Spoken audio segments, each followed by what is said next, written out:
नमस्कार दोस्तों, स्वागत है आप सभी का हमारे चैनल पर। आज के इस वीडियो में हम विज्ञान के 10 महत्वपूर्ण बहुविकल्पीय प्रश्न को हल करेंगे। दोस्तों, ये प्रश्न कई प्रतियोगी परीक्षाओं के लिए बहुत ही उपयोगी होंगे। तो चलिए हम लोग शुरू करते हैं। आप लोग यहाँ पर देख सकते हैं कि हमारा प्रश्न यह है कि सागरीय जल की लवणता में निम्न में किसका अधिक योगदान होता है। यानी कि जो सागर के जल होते हैं, वैसे तो उनमें बहुत सारे पदार्थ हैं या तत्व पाए जाते हैं, लेकिन उस सागरीय जल की लवणता होने में सबसे अधिक योगदान किस तत्व का या किस पदार्थ का होता है। तो यहाँ पर आप लोग देख सकते हैं, हमारा 4 ऑप्शन दिया गया है। ऑप्शन नंबर ए में दिया गया है कैल्शियम सल्फेट, बी में दिया है सोडियम क्लोराइड, सी में दिया है मैग्नीशियम क्लोराइड और डी में दिया है इनमें से कोई नहीं। तो दोस्तों यहाँ पर हम लोग देख सकते हैं ऑप्शन नंबर बी में दिया गया है सोडियम क्लोराइड। तो दोस्तों इस प्रश्न का उत्तर हमारा ऑप्शन नंबर बी यानी कि सोडियम क्लोराइड होगा, क्योंकि सागरीय जल की लवणता में सबसे अधिक योगदान जिसका होता है वह यही है, यानी कि इसका उत्तर बी सोडियम क्लोराइड होगा। चलिए हम लोग प्रश्न नंबर दूसरा देखते हैं। आप लोग देख सकते हैं हमारा प्रश्न दूसरा यह है कि अंडे का बाहरी खोल, यानी कि आप लोग अंडे का खोल देखे होंगे, ऊपर सफ़ेद होता है, यानी कि अंडे के बाहरी खोल प्रमुख किसका बना होता है। यानी कि जो अंडा का बाहरी खोल होता है वह किस चीज़ का बना होता है। ऑप्शन नंबर ए में दिया है कैल्शियम सल्फेट, बी में दिया है सोडियम क्लोराइड, सी में दिया है कैल्शियम कार्बोनेट और डी में दिया है कैल्शियम क्लोराइड। तो दोस्तों ऑप्शन नंबर सी इसका सही जवाब होगा, यानी कि अंडे का बाहरी खोल जो होता है वो हमारा कैल्शियम कार्बोनेट का बना होता है। तो चलिए हम लोग 3 नंबर प्रश्न को देखते हैं। 3 नंबर प्रश्न दिया गया है कि निम्नलिखित में से कौन सा मृदा सुधारक होता है। यानी कि मृदा सुधारक का अर्थ यह है कि आप लोग कई बार देखे होंगे कि कई ऐसे खेत होते हैं जिनमें आप किसी भी प्रकार का फसल उगाना चाहेंगे तो हो नहीं पाता है, यानी कि उग नहीं पाता है, वो आपका फसल नष्ट हो जाता है। तो वैसे खेतों को सुधारने के लिए, यानी कि उसमें कोई भी फसल बोया जाए या रोपा जाए तो वह फसल अच्छा हो, तो फसल को अच्छे बनाने के लिए उस मृदा में यानी कि मिट्टी में क्या मिलाया जाता है। ऑप्शन नंबर ए में दिया गया है डीएपी, बी में दिया है जिप्सम, सी में दिया है अमोनियम सल्फेट और डी में दिया है रॉक सल्फेट। तो दोस्तों इसका उत्तर नंबर हमारा बी यानी कि जिप्सम होगा। यानी कि आपको किसी भी बंजर खेत हो, अगर उसका मृदा सुधार करना है, यानी कि उस खेत को उपजाऊ बनाना है, तो आपको उस खेत में जिप्सम मतलब छिड़काव या जिस प्रकार से आप उसको जिप्सम के माध्यम से उस मृदा को सुधार सकते हैं। तो चलिए हम लोग प्रश्न नंबर चौथा देखते हैं। देखिए हमारा प्रश्न चौथा क्या है, बहुत ही आसान सा क्वेश्चन होने वाला है, जो कि दिया है कि निम्नलिखित में से कौन संगमरमर का सूत्र है। दोस्तों संगमरमर, खड़िया, चूना पत्थर, इन सभी का सूत्र समान होता है।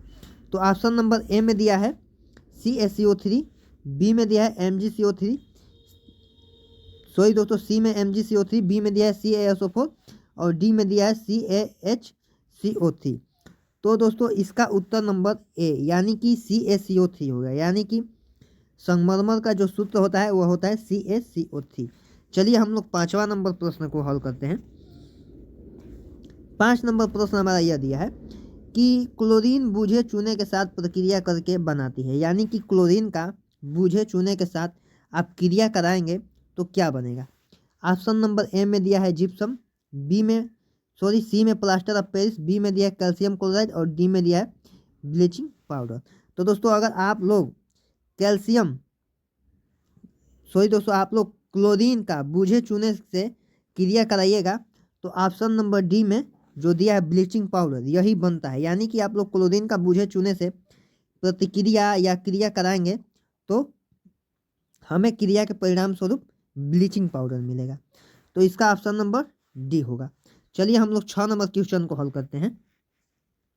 6 नंबर हमारा प्रश्न यह दिया है कि चूना पत्थर का रासायनिक नाम क्या है। यानी कि अभी जो हम लोग CaCO3 बोले थे, यानी कि संगमरमर का सूत्र। दोस्तों संगमरमर, चूना पत्थर, खड़िया ये सब एक ही चीज़ होते हैं।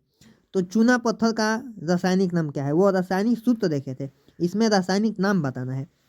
ऑप्शन नंबर ए में दिया है कैल्शियम क्लोराइड, बी में दिया है कैल्शियम ऑक्साइड, सी में दिया है कैल्शियम कार्बोनेट। सॉरी दोस्तों, ये सी जो है यहाँ पर रहना चाहिए, लेकिन ये यहाँ पर गलती से हो जा रहा है, ठीक ना। बी में दिया है कैल्शियम कार्बोनेट और डी में दिया है कैल्शियम सल्फेट। तो दोस्तों चूना पत्थर खड़िया संगमरमर ये सब जो एक ही है, या चूना पत्थर का रासायनिक नाम जो होता है वो ऑप्शन नंबर हमारा बी में दिया गया है कैल्शियम कार्बोनेट, यानी कि इसका ऑप्शन नंबर बी हो जाएगा कैल्शियम कार्बोनेट। चलिए हम लोग 7 नंबर प्रश्न देखते हैं। 7 नंबर प्रश्न दिया है कि चूने की पुताई से उत्पन्न चमक किसके द्वारा होती है। यानी कि आप लोग कभी ना कभी अपने घर की दीवारों को पेंट करते हैं सफ़ेद रंग या किसी भी रंग से, तो जब आप शुरू में उस घर को पेंट करते हैं तो उतना मतलब चमकीला, उतना चमकदार नहीं होता है, लेकिन कुछ समय बाद यानी कि 1 दिन या 5-6 घंटे बाद वो एकदम अच्छा सा अपना कलर निखार लाता है, यानी कि चमकीला दिखाई देने लगता है। क्यों? आखिर शुरू में नहीं देता है दिखाई और बाद में क्यों दिखाई देने लगता है? तो ऑप्शन नंबर ए में दिया है कैल्शियम हाइड्रोक्साइड के कारण, तथा ऑप्शन नंबर बी में दिया है कैल्शियम कार्बोनेट के कारण, और ऑप्शन नंबर सी में दिया है कैल्शियम ऑक्साइड के कारण, और ऑप्शन नंबर डी में दिया है कैल्शियम कार्बोनेट के कारण। तो दोस्तों सॉरी, इसमें कैल्शियम कार्बोनेट और कैल्शियम कार्बोनेट 2 ऑप्शन में दे दिए गए हैं, बी और डी दोनों में।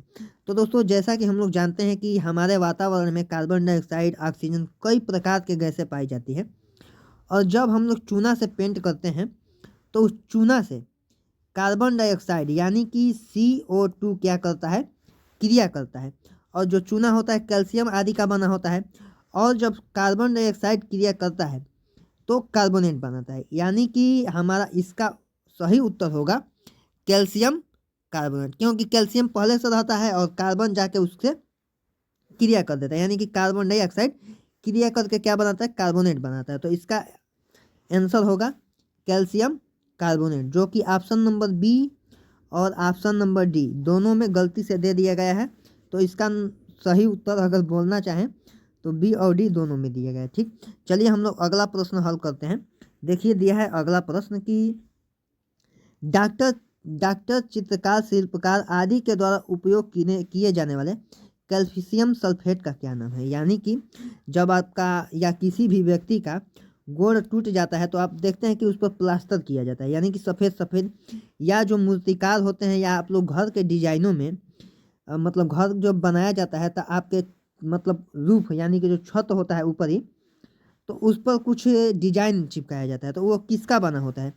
तो ऑप्शन नंबर ए में दिया है potassium permanganate, option number B में दिया है calcium carbonate, option number C में दिया है प्लास्टर ऑफ पेरिस, और ऑप्शन नंबर डी में दिया है कैल्शियम ऑक्साइड।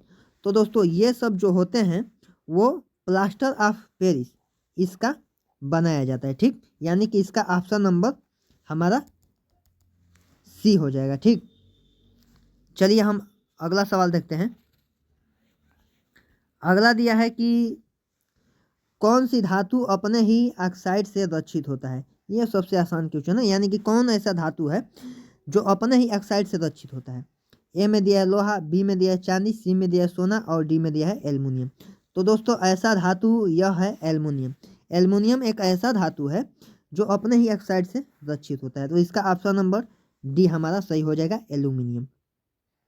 चलिए हम लोग लास्ट अपना 10 नंबर क्वेश्चन को हल करते हैं। दिया है कि निम्न में किसमें प्रचुर मात्रा में लोहा पाया जाता है। यानी कि ऑप्शन नंबर 4 जो दिया गया है, 4 ऑप्शन, इसमें कौन ऐसा है जिसमें लोहा जो होता है प्रचुर मात्रा में पाया जाता है। ऐसे तो काफ़ी सारे सब्जियां या फल में लोहा पाया जाता है, लेकिन सबसे ज़्यादा किस में पाया जाता है ऑप्शन के अनुसार। तो ऑप्शन नंबर ए में दिया है दूध में, बी में दिया अंडे में, और सी में दिया हरी सब्जियों में, तथा डी में दिया है इनमें से कोई नहीं। तो दोस्तों हरी सब्जियां जो होती हैं उनमें जो लोहा होता है, यानी कि लोहा का मात्रा सबसे अधिक यानी कि प्रचुर मात्रा में होता है, और खास करके जो पालक होता है उसमें लोहा प्रचुर मात्रा में पाया जाता है। तो इसका ऑप्शन नंबर हमारा सी सही हो जाएगा। तो दोस्तों अगर आप लोगों को यह वीडियो पसंद आया हो तो चैनल को सब्सक्राइब और वीडियो को लाइक ज़रूर करिए, और जितना हो सके इस वीडियो को शेयर भी करिए। ठीक दोस्तों।